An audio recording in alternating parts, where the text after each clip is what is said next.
Selamat siang Bapak, saya di sini ada keperluan untuk menanyakan beberapa pertanyaan mengenai materi yang akan saya ajukan nanti untuk saya melakukan skripsi di SDN 1 Sarangbajo.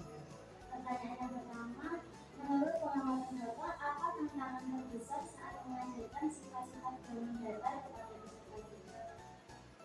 Mungkin menurut saya tantangan terbesar yaitu terkadang setiap anak mempunyai kemampuan berpikir yang berbeda-beda. Ada anak yang cepat mengerti apa yang kita jelaskan, seperti materi yang Bu Pina pakai, yaitu materi bangun datar.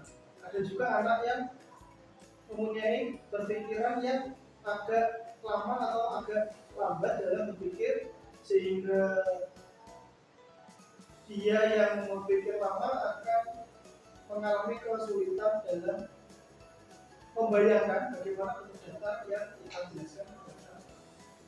Baik, terima kasih untuk jawaban yang pertama, Pak. Sekarang pertanyaan yang kedua, bagaimana cara kita mengaitkan materi bangun datar dengan kehidupan sehari-hari agar peserta didik itu lebih paham? Ya. Yang paling sederhana mungkin bisa kita jelaskan contoh bangun datar seperti balok.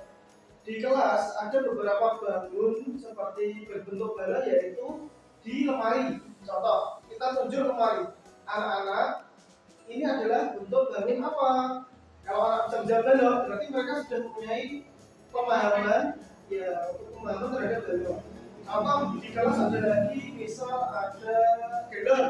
Galon aqua ini bisa diibaratkan dengan lampu.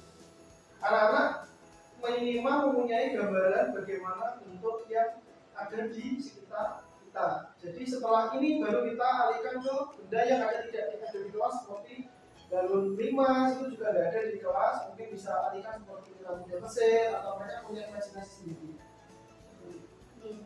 Lalu untuk pertanyaan ketiga, kira-kira metode atau media apa yang paling efektif untuk memvisualisasikan bentuk Bapak?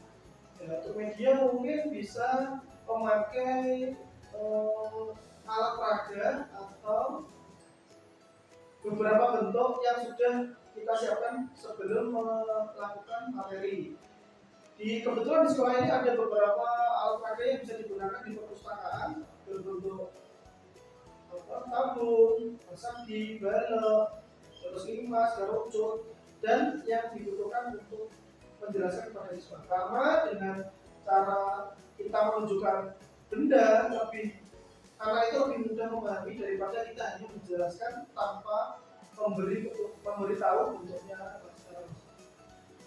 Terima kasih. Sekarang pertanyaan yang terakhir, Pak. Bagaimana cara mengatasi peserta didik yang sebagian itu tadi ada yang sudah paham, ada yang belum? Apakah kita perlu mengulang materi untuk semua siswa atau kita hanya memfokuskan kepada peserta didik yang belum paham? Ya.